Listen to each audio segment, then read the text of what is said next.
மனிதனுடைய உடலுக்குள்ளே. சூரியனுடைய வெப்பம், சந்திரனுடைய குளிர்ச்சி, இந்த கடலுடைய ஆழம், அதே போன்று மலைகளுடைய உறுதி, பிறகு இந்த பூமியினுடைய தன்மை எல்லாம் மனிதனுக்குள்ளே அமைந்திருக்கின்றன. மனிதனுக்குள்ள பாருங்க இந்த பூமி. அதனாலதான் மனிதனை மண்ணால் படைத்த அல்லாஹ்தாலா இந்த மண்ணில் தான் வாழ வேண்டும் என்ற நியதியை ஏற்படுத்தி இருக்கின்றான். இந்த பூமியை தவிர வேற எங்கேயும் போய் மனிதன் வாழ முடியாது. இப்ப முயற்சி செய்யறாங்க, சந்திரன்ல போய் குடியேறலாமா, செவ்வாய்க்கு போலாமா, புதன்ல குடியிருக்கலாமா, அங்க போலாமா இங்க போலாமான்னு. மனிதன் ராக்கெட்டை விட்டு அங்க உயிரினங்கள் இருக்கின்றனவா அப்படின்னு ஆராய்ச்சி செய்யலாம். செஞ்சு செஞ்சு கடைசியில உலகம் முடியறதுக்குள்ள கண்டுபிடிச்சிடும், அதோட உலகம் முடிஞ்சு போயிடும். ஆனா போக முடியாது. ஏன்? அல்லாஹ் தஆலா குர்ஆனிலே பல இடங்களிலே சூசகமாக நேரடியாகவும் சொல்லி காட்டுகின்றான். மின்ஹா ஹலக்னாக்கும், இந்த பூமியிலிருந்து தான், இந்த மண்ணிலிருந்து தான் உங்களை நாம் படைத்தோம். மின்ஹா ஹலக்னாக்கும் வ ஃபீஹா நுஈதுக்கும், இந்த மண்ணுக்குள்ளே தான் உங்களை நாங்கள் திரும்பவும் மீட்டுவோம், திரும்ப அனுப்புவோம். வ மின்ஹா நுக்ரிஜுக்கும் தாரத்தன் உக்ரா, இந்த பூமியில் இருந்தான், இந்த மண்ணில் இருந்தான் இன்னொரு தடவை உங்களை வெளியாக்குவோம் என்று அல்லாஹ் தஆலா சொல்லுகின்றான். மண்ணுடைய அசல் நமக்குள்ளே இருந்து கொண்டிருக்கின்றது. மண்ணுடைய அசல் நமக்குள்ளே இருந்து கொண்டிருக்கிறது. மண்ணுக்குள்ளே எத்தனை சத்துக்கள் இருக்கின்றனவோ அனைத்தும் மனிதனுடைய உடலுக்குள்ளே இருக்கின்றன. மண்ணுக்குள்ள இருக்கக்கூடிய சத்து பூரா மனிதனுடைய உடலுக்குள்ளே அமைந்திருக்கின்றன. ஒரு பிடி மண் எடுத்துக்கிட்டா அதுக்குள்ள புளிப்பு, உவர்ப்பு, இனிப்பு, கசப்பு, காரம், இவை அனைத்தும் ஒரு பிடி மண்ணுக்குள்ளே, ஒரு துளி மண்ணுக்குள்ளே அமைந்திருக்கின்றது. ஒரு இடத்துல பாருங்க, ஒரு சின்ன குழியை தோண்டி, உதாரணத்துக்காக வேண்டி சொல்றேன், ஒரு சின்ன குழியை தோண்டி அதுக்குள்ள ஒரு 2-3 மிளகாய் விதை, மிளகாயுடைய விதை, ஒரு கரும்பு துண்டு, ஒரு புளியங்கொட்டை, ஒரு வேப்பங்கொட்டை, எல்லாத்தையும் சேர்த்து ஒன்னா போட்டு மண்ணை மூடி போடுங்க. மண்ணை விளையக்கூடிய பூமியா இருக்கணும், அப்படி மண்ணை தோண்டி அதுக்குள்ள போட்டு மூடிடும். அப்புறம் தண்ணி ஊத்திக்கிட்டே இருங்க. ஒவ்வொரு விதையும் அது முளைச்சு மேல வரும். இப்ப மிளகா விதை போட்ட பாருங்க, அதுல இருந்து என்ன வரும்? மிளகா செடி வரும். அதை புட்டு பார்த்தா அதுல இருந்து மிளகா வந்து சுத்தனா காரமா இருக்கும். அப்புறம் கரும்பு நட்டு வச்சு பாருங்க, ஒரு துண்டு, அதுல இருந்து கரும்பு வரும், அது இனிப்பா இருக்கும். புளியங்கொட்டை பாட்டு பாருங்க, அதுல இருந்து புளியன் செடி வரும் முதல்ல, பிறகு மரமாகும், அது புளிக்கும். வேப்பங்கொட்டை போட்ட பாருங்க, அது செடியாமாச்சாலும் அது கசக்கும். இப்ப நம்ம போட்ட மண் இருக்கின்றது, அது ஒரே மண்ணு தான், ஒரே குழியில தான் போட்டோம், ஒரே தண்ணி தான் ஊத்தணும், வேற தண்ணி ஊத்தணும், தனித்தனியா ஊத்தல. சரி, இந்த சத்துக்கள்லாம் எப்படி வந்துச்சு? இனிப்பு, உரப்பு, புளிப்பு அப்படிங்கறது தனித்தனியா எப்படி அதுக்கு வந்துச்சு? மண்ணுக்குள்ளே அல்லாஹ் தஆலா அந்த சக்தியை கொடுத்து வைத்திருக்கின்றான். ஒவ்வொரு பொருளுக்கும் அதனுடைய சக்தியை கிரகித்துக் கொள்ளக்கூடிய தன்மையை அல்லாஹ் தஆலா உற்பத்தி செய்து அமைத்து தந்திருக்கின்றான். ஒவ்வொரு பொருளுக்கும் அதற்குரிய நேர்வழியை நாம் காட்டி இருக்கின்றோம் என்று அல்லாஹ் தஆலா குர்ஆன்ல சொன்னான். முதல்ல அந்த ஹிதாயத்தை பற்றி விளக்கம் சொல்லும்போது அந்த விளக்கங்கள்லாம் நம்ம சொன்னது. ஹிதாயத் அப்படிங்கிற இஹ்தினஸ் ஸிராத்தல் முஸ்தகீம் என்பதற்கு விளக்கம் சொல்லும்போது அந்த விளக்கம் சொல்லப்பட்டிருக்கு, ஞாபகம் இருக்கலாம். ஒவ்வொரு பொருளுக்கும் அதனுடைய நிலையை கிரகித்துக் கொள்ளக்கூடிய தன்மை அல்லாஹ் தஆலா தந்திருக்கின்றான். இப்ப அந்த மிளகா விதையை போட்டோம் பாருங்க, அந்த மிளகா விதைக்கு அல்லாஹ் தஆலா உத்தரவு கொடுத்து வச்சிருக்கான். நீ மண்ணுக்குள்ளே போடப்பட்டால் மண்ணில் இருக்கக்கூடிய உரப்பு, காரத்தினுடைய சக்தியை மட்டும் இழுத்துக் கொள்ள வேண்டும் என்ற நியதியை அல்லாஹ் தஆலா அந்த மிளகா விதை கொடுத்திருக்கிறான். அந்த கரும்பு இருக்கு பாருங்க, அதுக்கு அல்லாஹ் தஆலா சொல்லி வச்சிருக்கிறான், நீ மண்ணில் இருக்கக்கூடிய இனிப்பு சக்தியை மட்டும் இழுத்துக் கொள்ள வேண்டும், வேற எதையும் எடுக்கக்கூடாது. புளியங்கொட்டைக்கு புளிப்பு, வேப்பங்கொட்டைக்கு கசப்பு, இந்த ஆர்டர்களை எல்லாம் அல்லாஹ் தஆலா உத்தரவு போட்டு வச்சிருக்கிறான். அதனால அந்த குழிக்குள்ள, சின்ன குழிக்குள்ள தோண்டி போடப்பட்ட அந்த பொருள்கள் அனைத்தும் மண்ணிலிருந்து தனக்கு தேவையானதை மட்டும் இழுத்துக் கொண்டு மேலே வருகின்றன. மற்றதெல்லாம் விட்டணும், மற்றதெல்லாம் அடுத்த ஆளுகளுக்கு உள்ளது, நமக்குள்ளது இதுதான் என்று அதை எடுத்துக்கொள்ளும். அதே போன்று மனிதனை மண்ணில் அல்லாஹ் தஆலா படைச்சதுனால மனிதனுடைய உடலுக்குள்ளேயும் அந்த சக்தியை அல்லாஹ் தஆலா அமைச்சு வச்சிருக்கான். பல்வேறு வகைகளிலே ஆனா பிரிச்சு வச்சிருக்கான், எல்லாம் ஒரே இடத்துல இல்ல. நமக்கு பாருங்க, நாக்கில் இருக்கக்கூடிய நீர், தண்ணீர் இருக்குது, அதாவது எச்சில், அது இனிப்பா இருக்கும். கசப்பா இருந்துச்சுன்னு சொன்னா எதையுமே சாப்பிட முடியாது. நாக்கில் இருக்கக்கூடிய எச்சில் இனிப்பு கலந்தது. அதே போன்று மூக்கிலிருந்து வரக்கூடிய சளி அது கொஞ்சம் உவர்ப்பாக இருக்கும், லேசான முறையில. கண்ணில் இருக்கக்கூடிய தண்ணீர் அது உப்பு கரிப்பாக இருக்கும், அதிகமான உப்புடையதாக இருக்கும். உப்பு தண்ணீரில் போட்டு தேக்கி வைக்கப்பட்டதாக கண் விழியை அல்லாஹ் தஆலா ஆக்கி வச்சிருக்கிறான். ஏன்னா கண்ணு விழி இருக்குது பாருங்க, அது கொழுப்பு சத்து, கொழுப்பாக அமைந்திருக்கிறது, கொழுப்பினால் செய்யப்பட்டது. இந்த கொழுப்பு உருகி விடாமல் அது கெட்டு விடாமல் சரியாக இருப்பதற்கு அதுக்கு உப்பு தேவைப்படுகின்றது. உப்பு நீரே அல்லாஹ் போட்டு வச்சிருக்கான். கண்ணுல இருந்து தண்ணி வரும்போது பாருங்க, அது உப்பு கரிக்கும். கண் தண்ணீர் உப்பு கரிக்கும். யாராவது உப்பு போட்டமா உள்ள, அது அந்த டேங்க் எங்க இருக்குது அப்படின்னு கூட தெரியாது யாருக்கும். கண்ணுல இருந்து தண்ணி வருதுங்க. சில பேர் அழுகுறாங்க, நிறைய அழுகுறாங்க. பொம்பளைங்க ரொம்ப அழுவாங்க. அதுல ஏதாவது சொன்னாலும் உடனே அழுக வந்துடும். ஆண்களே சில பேர் இருக்கிறாங்க, ஏதாவது சொன்னா உடனே அழுகிறது. அந்த அவங்க அழுகிற ரொம்ப சில பேர் ரொம்ப அதிகமா அழக்கூடியவங்க இருக்கிறாங்க. அவங்க அழக்கூடியது ஒரு கிளாஸ் பிடிச்சி வச்சோம்னா 1 மணி நேரத்துக்கு 1 லிட்டர் பிடிச்சிடலாம். அவ்வளவு தண்ணி வரும். அந்த 1 லிட்டர் தண்ணி உப்பு கரிக்கும். எங்க இருந்து அந்த டேங்க் எங்க இருக்குது? 1 லிட்டர் தண்ணி தேக்கி வைக்கிறதுக்கு டேங்க் எங்க இருக்குது? சரி, இதெல்லாம் அல்லாஹ்தால மண்ணினால் படைக்கப்பட்ட மனிதனாக இருக்கின்ற காரணத்தால் மண்ணுடைய சத்து அதுக்குள்ள இருக்கு மனிதனுக்குள்ள. அதே போன்று காதுக்குள்ள இருக்கக்கூடிய நீர் அது கசப்பாக இருக்கும். காதுக்குள்ள தண்ணி இருக்கும், தண்ணி லேசா இருக்கு. தண்ணி ஊத்தினா தான் வரும், தண்ணி இல்ல ஊத்தாமலேயே உள்ள தண்ணி இருக்கு. ஒரு விதமான பிசுபிசுப்பு இருக்கும். அது அழுக்கு. இந்த வெளியே இருக்கக்கூடிய தூசிகள்லாம் உள்ள போன உடனே அந்த பிசுபிசுல பிடிச்ச உடனே அழுக்கு ஆயிடும். அது அப்புறம் அழுக்க நம்ம சுரண்டி எடுக்கிறோம். பிறகு அந்த தண்ணீருக்கு காதுக்குள்ள இருப்பது கசப்பாக இருக்கும். ஏன்னு சொன்னா அந்த காதுடைய செடி திறனை பாதுகாப்பதற்காக அந்த கசப்பு பொருள், கசப்பு தண்ணீர் அங்கே தேவைப்படுகின்றது. அதே போல இந்த காது என்பது ஓப்பனாக இருக்கின்றது, திறந்த வெளியாக இருக்கின்றது. இப்ப வாய்க்கு மூடி போட்டிருக்குது, உதடு இருக்குது, உதட்டுக்குள்ள பல்லு இருக்குது. பல்ல மூடிக்கிறோம், உதட்டை கடிச்சுக்கிறோம், எல்லாம் செஞ்சாலும் வாய்க்கு ஒரு மூடி. கண்களை பாதுகாக்க வேண்டும் என்று சொன்னா அதுக்கு கண்ணுக்கு ஒரு மூடி. உடலை பாதுகாப்பதற்கு மேல சட்டை துணிகளை போட்டுக்கிறோம். இப்படி எல்லாம் பாதுகாப்புக்கு பொருள்கள் இருக்கிற மூடிகள் இருக்கின்றன. காதுக்கு எந்த மூடியும் இல்லை, காதுக்கு மூடி போடுறதும் இல்லை. காதுக்கு பஞ்ச வச்சு அடைச்சிட்டு யாரும் போறதும் கிடையாது. அது எப்பவுமே திறந்துதான் இருக்கும். யாரு வேணாலும் வரலாம் போடலாம் அப்படிங்கிறதுக்காக வேண்டி. அதாவது இவன் விழிச்சு இருக்கக்கூடிய நேரத்திலும் சரி, தூங்கக்கூடிய நேரத்திலும் சரி, எல்லா நேரத்திலும் ஓப்பனா தான் இருக்கும். அதனால திறந்துதான் இருக்கணும். அப்பதான் எல்லா சத்தங்களும் காதுல விழுகும். 4 திசைகள், சொல்ல போனா 8 திசைகளில் இருந்து வரக்கூடிய எல்லா சத்தங்களும் காதிலே விழுவதற்காக வேண்டி கேட்பதற்கு பயன்படக்கூடிய அமைப்பை காது ஓப்பனா அல்லாஹ் வச்சுட்டான். அப்படி திறந்து இருக்கக்கூடிய காதுகள்ல இவர் அறியாம இருக்கக்கூடிய நேரத்துல ஈ போகும், எறும்பு போகும், பாம்பு போகும், பள்ளி போகும், ஏதாச்சும் போயிடும். அப்படி போகாமல் இருப்பதற்காக வேண்டி அல்லாஹ் அங்க ஒரு மருந்தை வச்சிருக்கிறான். ஏதாச்சும் போச்சுன்னு சொன்னா உடனே வாபஸ் ஆயிடும், திரும்பி வந்துடும். எறும்பு காதுல போச்சுன்னு வச்சுங்க, உடனே காதுக்குள்ள போகவே முடியாது. காதுக்குள்ள எறும்பு போச்சுன்னா உடனே செத்து போயிடும். அல்லது கொஞ்ச நேரம் தட்டு மாதிரி வெளியே வந்துடும். அல்லது ஈ போச்சுன்னா அது செத்து போயிடும் கண்டிப்பா. இந்த காதுல ஈ எடுக்கிறேன்னு சொல்லி சில பேர் வருவாங்க, அதெல்லாம் டூப் அடிக்கிறது. காதுல ஈ எல்லாம் கிடையாது. சும்மா அவனா சில இதுகளை போட்டு அப்புறம் ஈ எடுக்கிறேன் அப்படின்னு சொல்லிட்டு ஒரு 10-12 ஈ எடுத்துட்டு காசை வாங்கிட்டு போடுவாங்க உங்கள்கிட்ட 100 ரூபாய். நிறைய பேர் காதுல ஈ இருக்குதுங்க எடுக்கிறேன் அப்படின்னு சொல்லிட்டு வருவாங்க. அது பெரிய ஏமாத்து வித்தது. காதுக்குள்ள ஈயெல்லாம் போகவே கிடையாது, போகவே போகாது. அப்படியே போனாலும் கூட அது உடனடியாக செத்துடும். செத்த ஈ உடனே இருக்காது, வெளியே வந்துடும், ஆட்டோமேட்டிக்கா தானாக வந்துடும். சரி, அதே மாதிரி காதுக்குள்ள ஈ எறும்பு மட்டுமல்ல, தண்ணியும் கூட போகாது. தண்ணி ஊத்துங்க, அது ஒரு இடத்துல போய் நின்றுக்கும். அந்த செடிப்பறை அப்படின்னு சொல்லிட்டு ஒரு அந்த அறைக்கு கீழே ஒரு பள்ளம் ஒண்ணு இருக்கும். அதுக்குள்ள ஒரு கொஞ்சம் தண்ணி நின்று இருக்கும். அதான் கசப்பு தண்ணி. அந்த தண்ணீர் இருக்க வரைக்கும் காது கேட்கும். தண்ணி வத்தி போச்சுன்னா காது கேட்காது, செவிடா போயிடும். காதுக்குள்ள உள்ள ஒரு பள்ளம் இருக்கு, சின்ன லேசா. அதுக்குள்ள ஒரே ஒரு சொட்டு தண்ணி லேசா இருக்கு. அது அந்த ரசாயன மாதிரி, திரவம் மாதிரி, அப்படி கொஞ்சம் குழப்பா, அதாவது தண்ணீர் மாதிரி கொஞ்சம் திக்கா இருக்கும். அது இருக்கிற வரைக்கும் காது கேட்கும். அந்த தண்ணி வத்தி போச்சுன்னா காது கேட்காது. அது இருக்கிற வரைக்கும் எந்த பிராணி எந்த பூச்சியும் உள்ள போகாது. அப்படி போனா அது வாபஸ் திரும்பி வந்துடும். சரி, அதே மாதிரி தண்ணியை ஊத்துங்க, தண்ணியும் உள்ள போகாது. அது போய் அந்த குழிக்கு முன்னாலேயே நின்றுக்கும்.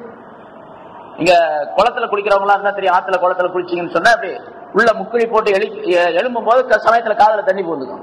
அது சமயத்துல நம்ம பாத்ரூம்ல குளிக்கும் போது காதுல தண்ணி பூந்துக்கும். காதுல தண்ணி பூந்துக்குச்சுன்னு சொன்னா திரும்ப எடுக்கிறதுக்கு என்ன வழி தெரியுங்களா? போட்டு இப்படி எல்லாம் சாட்டிக்கிட்டே இருக்க வேண்டியதுல இன்னொரு சொட்டு தண்ணி அது மூலம் ஊத்தி இப்படி சாட்டிங்கன்னா எல்லா தண்ணியும் வந்துடும். அந்த தண்ணி எடுக்கிறதுக்கு வழி என்னன்னு கேட்டா திரும்ப போய் குறைஞ்சிக்கிட்டு இருக்க வேண்டியதுல தண்ணி போச்சு, காது அடைக்கிற மாதிரி தெரியும். இன்னும் கொஞ்சம் ஒரு சொட்டு தண்ணியை திரும்பவும் உள்ள ஊத்தி இப்படி சாட்டிங்கன்னா எல்லா தண்ணியும் சேர்ந்து வெளியே வந்துடும். ஆக தண்ணியும் கூட உள்ள போகாது காதுக்குள்ள. அவ்வளவு அற்புதமாக அல்லாஹ் தஆலா அந்த மனிதனுடைய அமைப்பை அமைத்து வைத்திருக்கின்றான். எவ்வளவு அற்புதமான படைப்பு!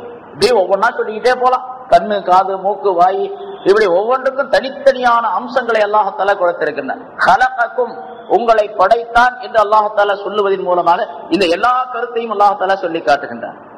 இது உறுப்புகளை படைத்தது மட்டுமல்ல, அதே போன்று மனிதனுக்குள்ளே பல்வேறு சக்திகளை அமைத்து வைத்திருக்கின்றான்.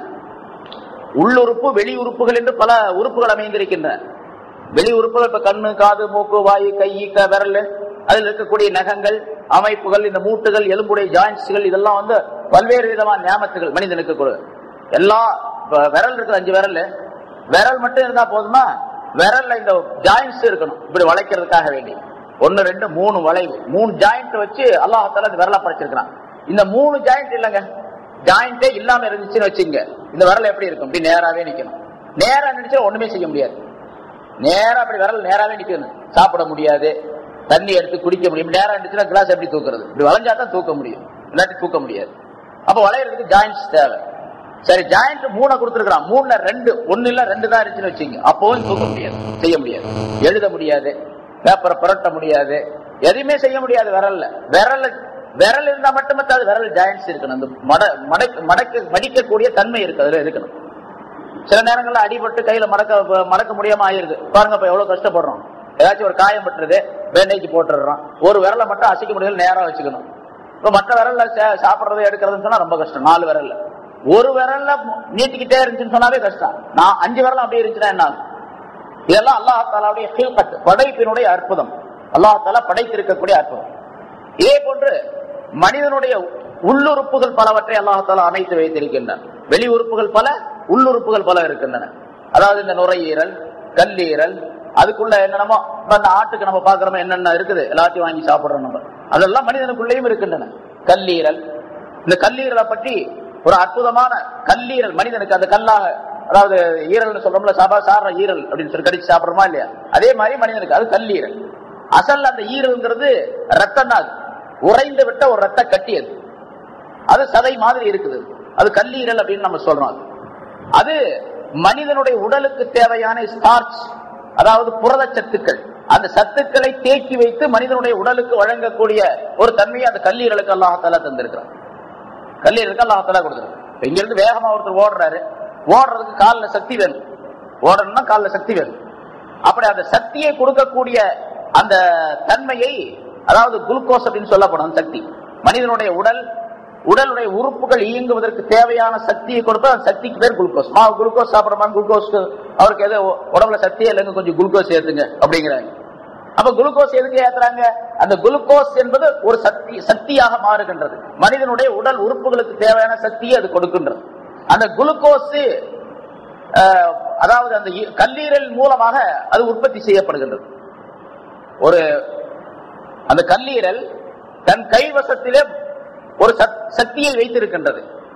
மனிதனுடைய உடல் உறுப்புகள் வேலை செய்யக்கூடிய நேரத்தில் அதற்கு தேவையான சக்திகளை குளுக்கோஸாக மாற்றி இந்த கல்லீரல் சப்ளை செய்கின்றது. உடனே மனிதன் நம்ம இங்கிருந்து ஓட நினைக்கிறோம்னு வச்சுங்க, ஓடுறதுக்கு காலில் சக்தி வேணும். ஓடணும் நினைச்சு காலை தூக்கி வச்ச உடனே இந்த கல்லீரல் வேலை செய்ய ஆரம்பிச்சிருது. ஆஹா, நம்ம ஆள் ஓட போறான், உடனே இவனுக்கு காலுக்கு சக்தி கொடுக்கணும் என்று சொல்லி உடனே தன்னுடைய ஃபேக்டரியிலிருந்து அந்த ஸ்டார்ச் என்று சொல்லக்கூடிய மாவு சக்தியை எல்லாம் குளுக்கோஸாக மாற்றி உடனே காலுக்கு சப்ளை, காலுடைய நரம்புகளுக்கு சப்ளை செய்யக்கூடிய வேலையை அந்த கல்லீரல் உடனே ஆரம்பிச்சிடுது. இவர் நினைக்க வேண்டியதான், ஓடுறதுக்கு காலை தூக்கி வைக்க வேண்டியதுதான். அல்லது கையினால ஒரு வேலையை செய்யறதுக்கு ஒரு சுத்திகள் எடுத்து அடிக்க ஆரம்பிக்கிறாரு, அடிக்கிறதுக்கு கைக்கு சக்தி வேணும். அந்த சக்தியை உடனடியாக கல்லீரல் சப்ளை செய்கின்றது. அவ்வளவு அற்புதமான அந்த கல்லீரலை பற்றி மட்டும் ஏன் ஒரு கல்லீரல் 500 விதமான வேலைகளை செய்து கொண்டு இருக்கின்றன அப்படின்னு சொல்றாங்க. 500 விதமான வேலைகளை தயார் செய்து மனிதனுடைய உடலுக்கு சப்ளை செய்து கொண்டு இருக்கின்றது. இதுவரைக்கும் கண்டுபிடிக்கப்பட்டதுன்னு கூட சொல்றாங்க. அதுக்கு கல்லீரலின் மூலமாக மனிதனுடைய உடலுக்கு கிடைக்கக்கூடிய சக்திகள் எத்தனை? 500 விதமான தன்மைகள் அதன் மூலமாக கிடைக்கின்றன. இதுவரைக்கும் கண்டுபிடிக்கப்பட்டது. இனிமேலும் இன்னும் ஆராய்ச்சி செஞ்சா இன்னும் அதிகமா இருக்கும் அப்படின்னு வேற சொல்றோம். இதெல்லாம் மனிதனுடைய நம்ம பாட்டுக்கு உட்கார்ந்து இருக்கிறோம், சாப்பிடுறோம், போறோம், வர்றோம், தூங்குறோம், சம்பாதிக்கிறோம், எல்லாம் செய்யறோம். அல்லாஹ் தஆலா எவ்வளவு பெரிய வேலை நடத்திக்கிட்டு இருக்கிறான். குல்ல யௌமின் ஹுவ ஃபீ ஷான், ஒவ்வொரு நாளும் அவன் தன்னுடைய வேலையை பார்த்துட்டே இருக்கிறான். அல்லாஹ் நம்ம வேலையை பார்த்துக்கிட்டே இருக்கான், அவன் வேலையை பார்த்துட்டு. அவன் வேலை என்ன? ஒவ்வொரு உயிரினத்தையும், ஒவ்வொரு அணுவையும், உலகத்தில் இருக்கக்கூடிய ஒவ்வொரு அணுவையும் இயக்கக்கூடிய தன்மை அவன் தான் படைச்சான். அதனால அல்லாஹ் தஆலா ஹலகக்கும், உங்களை படைத்தான் என்பதாக சொல்லி காட்டுகிறான். அதே போல பாருங்க, ஒரு வாய் உணவு சாப்பிடுறோம், ஒரே ஒரு வாய் உணவு சாப்பிட்டுறோம். நம்ம பாட்டுக்கு சாப்பிட்டுட்டு உள்ள போட்டு வாயை தண்ணியை ஊத்தி வாயை மூடிட்டு நம்ம பாட்டுக்கு வேலை பார்க்கிறோம். அங்க என்னென்ன நடக்குது தெரியுங்களா? முதல்ல கையில உணவை எடுக்கிற, சாப்பாட்டை எடுக்கிறோம். எடுத்த உடனேயே கையில உணவை எடுக்கிறோன்னு வச்சுங்க, உணவை எடுத்துக்கிட்டு வாயை பார்த்து, வாயை நீ தர, நான் உனக்கு உள்ள உணவு போடணும் அப்படின்னு நான் சொல்றோம். இவர் கையில எடுக்க வேண்டியதுதான், இன்னும் வாய்க்கிட்ட கொண்டு போய் போகல. கையில எடுத்தோன்னா ஆண் வாயை திறந்துங்க தானா. இவர் சொல்லவே வேண்டியதில்லை, வாயை தர, நான் உனக்கு உணவு கொடுக்குறேன், ஊட்டுறேன் அப்படின்னு. நம்ம குழந்தைக்கு அம்மா வாயை தரமா, உனக்கு உணவு கொடுக்குறேன், சோறு ஊட்டுறேன் அப்படின்னு சொல்றேன். அது மாதிரியா கையில சாப்பாட்டை எடுத்த உடனே சாப்பிடக்கூடிய குடிக்கக்கூடிய பொருள் எடுத்தோன்னு வாயை ஆட்டோமேட்டிக்கா தானா திறந்துக்குது. இதுக்கு பேரு ஜாலிபா, குவத்தை ஜாலிபா, இழுக்கக்கூடிய சக்தி. இழுக்கக்கூடிய சக்தி அல்லாஹ் தஆலா கொடுத்திருக்கான் உள்ள போட்டவன. சரி, அப்படி சாப்பாட்டை உள்ள போறோம்னு வச்சுங்க, இந்த வாயுடைய அமைப்பு எப்படி இருக்குது பாருங்க. இப்படி இல்ல, இப்படி இருக்குது, கொஞ்சம் இப்படி சாஞ்சதாக. இப்ப வாய் உள்ள போட்ட உடனே அண்ணாந்துகிட்டு மருந்துகிட்டு சாப்பிடறதா வாயில ஒரு மாத்திரையை போட்டு இப்படி அண்ணாந்துகிட்டு தண்ணி ஊத்தினா உள்ள போயிடுது. அண்ணாந்துகிட்டு போட்டா உள்ள போயிடுது. சாப்பாடு போடும்போது அப்படி அண்ணாந்துகிட்டா போடுறோம், யாராவது குனிஞ்சுக்கிட்டு தான் சாப்பிடுறாரு. இப்படி குனிஞ்சுக்கிட்டு சாப்பிட்டா, இப்படி சாப்பிட்ட உடனே என்ன பண்ண, கீழே விழுந்துடணும். அதனுடைய அமைப்பு இப்படித்தானே இருக்குது. மேட்ல வச்சா ஒரு பொருளை பள்ளத்துக்கு தான் வந்து விழுகும். ஆனா இது மேடு இப்படி இருக்குது, வாய் இப்படி இருக்குது. சாப்பாட்டத்துக்கு உள்ள போடுறாரு, ஒரு ரொட்டி துண்டத்துக்கு உள்ள போடுறாரு. வாயை மூட கூட இல்லைங்க. வாயை மூடாம இருந்தா கூட சாப்பாடு உள்ளேயே தான் இருக்கு, வெளியே வந்து விழுகாது. இதுக்கு பேரு குவத்தே மும்சிகா, தடுத்து வைத்துக் கொள்ளக்கூடிய சக்தி. அல்லாஹ் தஆலா அதை கொடுத்திருக்கான், தடுத்து வைக்கிற சக்தி. வாயில போட்டோம்னா வாயிலேயே நிற்கும். அப்புறம் அந்த தடுத்து வைக்கக்கூடிய சக்தி அல்லாஹ் தஆலா கொஞ்சம் கொஞ்சம் அப்படி தடுத்தே வச்சுக்கிட்டே இருந்தான் அப்படின்னு சொன்னா, வாயில போட்டதை முழுங்கிறதுக்காக ரொம்ப கஷ்டப்பட்டு முழுங்க வேண்டிய அவசியமே இல்லை. கொஞ்ச நேரம் பொறுத்தா ஆட்டோமேட்டிக்கா தானா உள்ள போயிடும். அப்ப உள்ள போகக்கூடிய ஒரு சக்தி அல்லாஹ் தஆலா கொடுத்திருக்கிறான். சரி, உள்ள போன உடனே, குடலுக்குள்ள இறங்கின உடனே உணவுப் பொருள்கள் அது அனைத்தும் செரிமானமாகக்கூடிய, செரிக்கக்கூடிய சக்தி குவத்தே ஹாலிமா, ஹாசிமா என்பதாக சொல்லப்படும். ஹஸ்மியத், செரிமானமாக்கக்கூடிய சக்தி அல்லாஹ் தஆலா கொடுத்திருக்கிறான். அது குடலை தவிர வேற எந்த இடத்துக்கும் கிடையாது. எந்த பொருளுக்கும் செரிக்கக்கூடிய, செரிமானம் ஆக்கி வைக்கக்கூடிய சக்தி வேற எந்த பொருளுக்கும் கிடையாது. உலகத்துல இன்னும் அந்த மிஷின் தயார் பண்ணவும் இல்லை. எந்த மனிதனும் தயார் பண்ண முடியாது இனிமேல். அப்படி இருந்துச்சுன்னு சொன்னா இந்த பிளட் டொனேஷன்லாம் தேவைப்படாது. எல்லாம் உணவு, சாப்பாடு, பிரியாணி, அரிசி, சோறு, கீரை, ரொட்டி, அது இது, பிஸ்கட், பழங்கள் எல்லாத்தையும் ஒரு மிஷின்ல போட்டு, அந்த மிஷினை போட்டு சுத்தி விட்ட உடனே, அது பட்டனை போட்ட உடனே அதுல இருந்து ரத்தமா வரணும். அப்படி ஒரு மிஷின் இருக்குதா? மனிதனுடைய மிஷின் மட்டும் தான் அப்படி. எல்லாத்தையும் உள்ள போட்டுறாங்க. பிரியாணி சாப்பிட்றோன்னு வச்சுங்க, அல்லது சோறு ஊத்தி சால்னா போட்டு சோறு சாப்பிடுறோம். எத்தனை பொருள் சாப்பிடுறோம் தெரியுங்களா? அரிசி, அப்புறம் கறி, அதுல மசாலா, அந்த மசாலாக்கள்ல 100 வகையான மசாலாக்கள் இருக்குது. புதினா, அது இது, அப்புறம் வந்து பச்சை மிளகா, கிழங்கு, பிறகு மிளகு, கத்திரிக்காய், அது இது என்னென்னமோ போட்டு எல்லாத்தையும் போட்டு உருட்டி இருட்டி உள்ள தள்ளி தண்ணி ஊற்றி விட்டுறோம். அவ்வளவுதான் நம்ம வேலை முடிஞ்சு வச்சு. அதுக்கு பின்னால என்ன நடக்குது தெரியுமா? எவ்வளவு வேலை அல்லாஹ் தஆலா செஞ்சுட்டு இருக்கிறான்.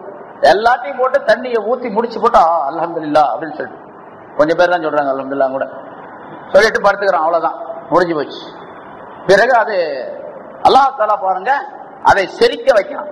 அப்படி இந்த உணவுப் பொருள்கள் செரிமானமாகி அது பல்வேறு வகையான பொருள்களாக மாறுவதற்குரிய அற்புதமான தன்மையை அந்த குடலிலே இருக்கக்கூடிய, குடலுடைய சுவர்களிலே இருக்கக்கூடிய ஒரு விதமான ரசாயனம், அந்த ரசாயனத்தின் மூலமாகத்தான் அந்த தன்மைகள் எல்லாம் எல்லாம் வச்சிருக்காங்க.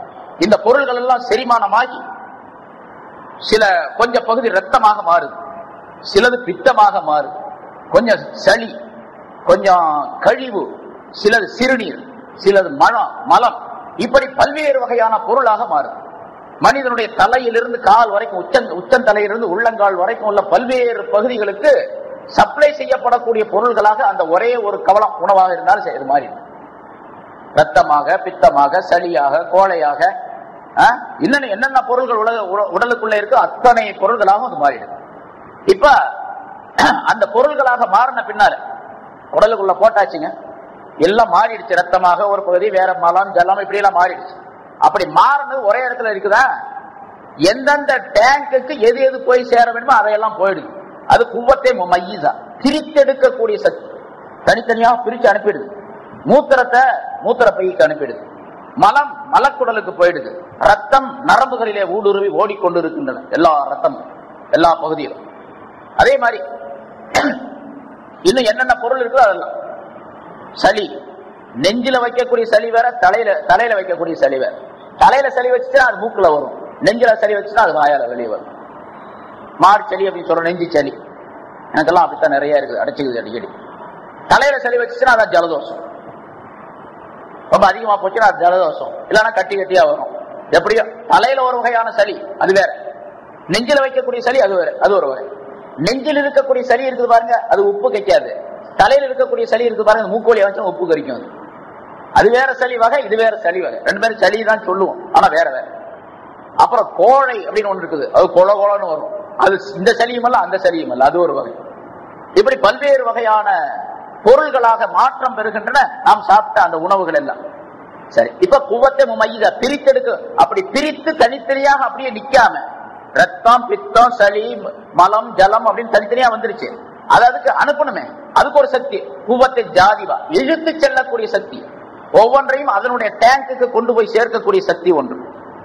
அப்படி சேர்த்த பின்னால உடலில் இருந்து வெளியாகக்கூடிய சில பொருள்கள் உடலுக்குள்ளேயே இருக்கக்கூடிய சில பொருள்கள் என்று மாற்றம் அல்லாஹ் பகுத்து வச்சிருக்கிறான். மலம் ஜலம் சளி கோழை இதெல்லாம் வெளியாகணும், வெளியே வந்துடணும். உள்ளேயே இருந்துட்டு இருந்துச்சுன்னா சாப்பிட சாப்பிட உடனே மௌத்தா போயிடுவான், கொஞ்ச நாள்ல சில மணி நேரங்கள்ல கூட போயிட வரும். அது வெளியாகணும். மலம் ஜலம் ஒரு நாளைக்கு ஒண்ணுக்கு இருக்காம இருக்க முடியுமா? நம்மலாம் ஒரு நாள் முடியாது. அப்படியே பீஷாவுக்கு போகாம இருந்துச்சு அப்படின்னு சொன்னா உடனே டாக்டர் நம்ம மத்தியானத்துல இருந்து ஒண்ணுக்கே இருக்கல, இன்னைக்கு ராத்திரி 9 மணி ஆகி போச்சு அப்படின்னு சொல்லுவான். உடனே அவர் டெஸ்ட் பண்ணி பார்த்துட்டு போட்டு எல்லாம் அடைச்சிக்கிச்சிங்க, உங்களுக்கு கொஞ்சம் இது என்ன இந்த டயாலிசிஸ் பண்ணணும்னு சொல்லிட்டு ஏதாச்சும் ஒரு கம்பியை விட்டு சுத்துவாரு, அப்புறம் கொஞ்சம் மூத்திரம் வரும். சரி, அப்படியே இல்லை அப்படின்னு சொன்னா வேற ஒரு பக்கம் உங்களுக்கு சரியா வரலங்க, அந்த நரம்பு அடைச்சிக்கிட்டதுனால வேற ஒரு பக்கம் ஓட்டம் போட்டு ஒரு டியூவை போட்டு மூத்திரத்தை வெளியாச்சு. எவ்வளவு பெரிய அதாபு! அல்லாஹ் எவ்வளவு லேசா அதை வர வைக்கிறான். இது குவத்தை தாபியா வெளியேற்றக்கூடிய, ஒவ்வொரு எது வெளியேற்றப்பட வேணுமோ அப்படி வெளியேற்றப்படக்கூடிய பொருள்களை எல்லாம் வெளியேற்றக்கூடிய சக்தி. சரி, மீறி தங்கி விட்டுச்சு பாருங்க, ரத்தம் பித்தம் அப்படின்னு ஏதாச்சும் ஒன்று தங்கிடுச்சு. அது எந்த உறுப்புகளை போய் சேருகின்றதோ அந்த உறுப்புகளை வளர செய்கின்றது. குவத்தை முன்மியா என்றுதான் சொல்லப்படும். அதுக்கு பேர் வளர செய்யக்கூடிய சக்தி. இப்ப ஈரலுக்கு போய் சேர்ந்துச்சு, ஈரலை வளர செய்யும் அதனுடைய தன்மைகளை. அதே போன்று உடலில் எந்த பகுதிகளுக்கு போகுதோ அந்த பகுதியை வளர செய்யக்கூடிய சக்தி ஒன்று. ஒவ்வொரு அந்த உணவிலிருந்து பெறப்படக்கூடிய ரத்தம் அல்லது அதனுடைய சக்திகள் உடலுடைய உறுப்புகளை வளர செய்து அதற்கு தேவையான சக்திகளை கொடுக்கக்கூடிய நிலை குவத்தை முன்மியா அப்படின்னு சொல்லப்படும். சரி, இது அந்த பின்னால அதிலிருந்து பெறப்படக்கூடிய மற்றொரு சக்தி குவத்தை முசப்பிரா, உருவம் அமைக்கக்கூடிய சக்தி. ஒவ்வொரு பொருளும் அது ரத்தமாகவோ மற்ற பொருளாகவோ மாறிய பின்னால அந்த உருவத்தை உருவாக்கக்கூடிய தன்மை உடையதாக ஆக்கப்பட்டிருக்கின்றது. இப்படி பல்வேறு அமைப்புகளை நம்ம பாட்டுக்கு சாப்பிட்டோம், சாப்பிட்ட பின்னால இத்தனை செயல்பாடுகளும் அல்லாஹ் உடலுக்குள்ளே நிகழ்த்துகின்றார். சாப்பிட்ட பின்னால எவ்வளவு நேரம் இந்த சொல்லப்பட்ட 8 விதமான சக்திகள் இங்க சொல்லப்பட்டிருக்கின்றன. இப்ப சொல்லியிருக்கிறேன், இந்த சக்திகள் எல்லாம் எவ்வளவு நேரத்தில் நடக்குது? ஒரு மனிதன் உணவு சாப்பிட்டா அவனுக்கு அந்த உணவு செரிக்கக்கூடிய, அதாவது ரத்தமாக மற்ற பொருள்களாக மாறக்கூடிய நேரம் 1.5 மணி நேரம். அதனாலதான் எக்ஸ்ரே எடுக்கிறதா சாப்பிட்டுட்டு கரெக்டா 1.5 மணி நேரம் கழிச்சு வாங்க அப்படின்னு டாக்டர் சொல்லுவார். நீங்க எக்ஸ்ரே எடுக்கிறவங்களுக்கு எல்லாம் எல்லாத்துக்கும் தெரியும். அதான் அந்த ரத்தத்தை டெஸ்ட் பண்றதா இருந்தா, ரத்தத்தை டெஸ்ட் பண்ற எக்ஸ்ரே இல்ல, ரத்தத்தை டெஸ்ட் பண்றதுக்காக வேண்டி பிளட் டெஸ்ட் அப்படின்னு சொல்லி போனாவே சாப்பிட்ட பிறகு 1.5 மணி நேரம் கழிச்சு வாங்க அப்படின்னு சொல்லுவார். 12 மணிக்கு சாப்பிட்டா 1.5 மணிக்கு வாங்க, 1.5 மணிக்கு சாப்பிட்டா 3 மணிக்கு வாங்க அப்படின்னு சொல்லுவார் டாக்டர். ரத்தம் டெஸ்ட் பண்ண போனவங்களுக்கு எல்லாத்துக்கும் தெரியும் இப்படி சொல்லியிருப்பார். ஏன்னு கேட்டா அந்த 1.5 மணி நேரத்துல அந்த உணவுப் பொருள் இருக்கிறதே அது செரிமானமாக்கப்பட்டு விடுகின்றது. பிறகு முழுமையாக அது செரிமானமாகி ஒவ்வொன்றும் அதனுடைய இடத்துல போய் சேர்ந்து வெளியாக்கப்பட வேண்டிய பொருள்கள் எல்லாம் வெளியாக்கப்படுவதற்கு 3 மணி நேரம். அதனால ஒரு பொருள் சாப்பிட்ட பின்னாலே, மத்தியானம் சாப்பிட்றன்னு வச்சுங்க, சாப்பிட்ட பின்னால அடுத்த சாப்பாடு அல்லது தீனி ஏதாச்சும் சாப்பிட்றதுக்கு 3 மணி நேரம் கழிச்சு சாப்பிடணும். நீங்க பாட்டுக்கு மணிக்கணக்கில் தள்ளிக்கிட்டே இருந்தீங்கன்னு சொன்னா பின்னால இடைஞ்சல் வந்துடும் உள்ள. ஏன்னா போய் உழுக அது செரிக்காமையே ஒரு பாட்டுக்கு உள்ள தள்ளிக்கிட்டே இருந்தாருன்னு சொன்னா எல்லாம் ஸ்டாப் ஆகி போயிடும். அப்படியே அப்புறம் போட்டது அப்படியே வெளியே வரும். பின்னால் போட்டது செரிமானமாகாது, அப்படியே வந்துடும் வெளியே. இது மாதிரிலாம் நம்ம அனுபவத்துல ஒவ்வொரு மனிதனும் அதை பார்த்துக்கிட்டு இருக்கோம். இதெல்லாம் அல்லாஹாலாவுடைய படைப்பு. மனிதனை கலக்கும் உங்களை அல்லாஹாலா படைத்தான் என்று சொன்னால் அந்த படைப்புக்குள்ள இத்தனை விதமான அம்சங்களும் இருக்கு. இதுல பாருங்க, மனிதனுக்கு அல்லாஹாலா இதயத்தை கொடுத்திருக்கிறான்.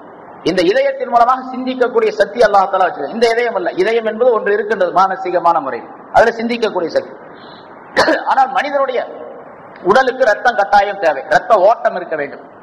ரத்த ஓட்டம் இல்லை என்று சொன்னால் மனிதனுடைய உறுப்புகள் இயங்க முடியாது.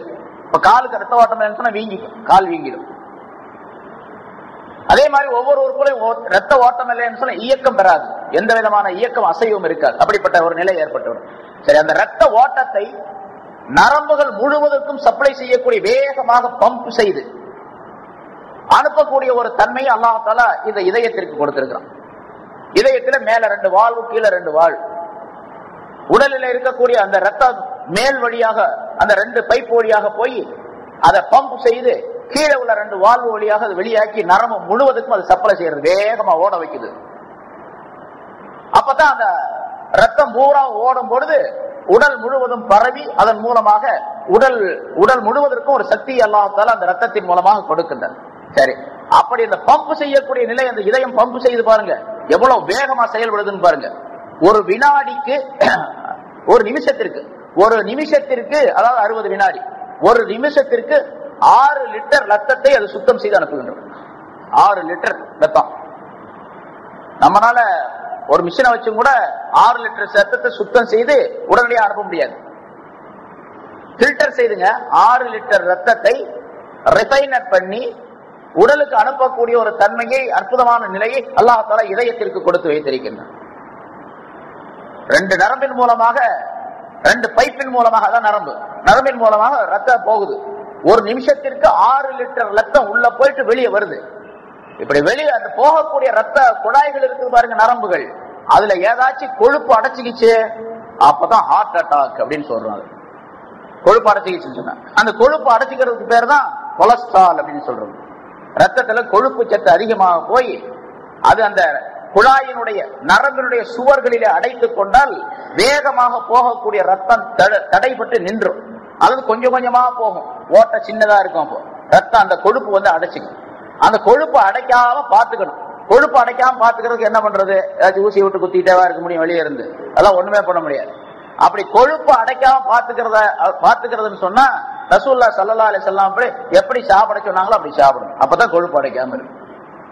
அந்த கொலஸ்ட்ரால் வராம இருக்கணும் அப்படின்னு சொன்னா ஸல்லல்லாஹு அலைஹி வஸல்லம் சாப்பிட சொன்ன முறை இருக்கு பாருங்க. வயிற்றுல 3ல் 1 பாகம் சாப்பிடணும், 3ல் 1 பாகம் காலியா இருக்கணும், 3ல் 1 பாகம் தண்ணி குடிக்கணும் அப்படின்னு சொன்னாங்கல்ல. அந்த முறைப்படி செஞ்சுட்டா கொழுப்பு எப்பவுமே அடைக்காது, கொலஸ்ட்ராலே வராது.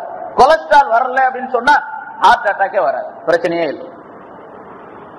அதனால ஹார்ட் அட்டாக் வர்றவங்க எல்லாம் தப்பு செய்யறாங்க அப்படிங்கிற அர்த்தம் அல்ல. ஹார்ட் அட்டாக் அதாவது இப்படி நிகழ வேண்டும் என்பது கற்பனை, அல்லாஹ் தஆலாவுடைய தக்தீர், அது வேற விஷயம்.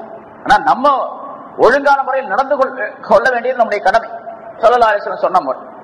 அப்ப அதனால இப்ப ஹார்ட் அட்டாக் வந்தவங்க, அதாவது இந்த கொலஸ்ட்ரால் உண்டானவங்க, அதுக்கு பிறகு டாக்டர்கிட்ட போறாங்க.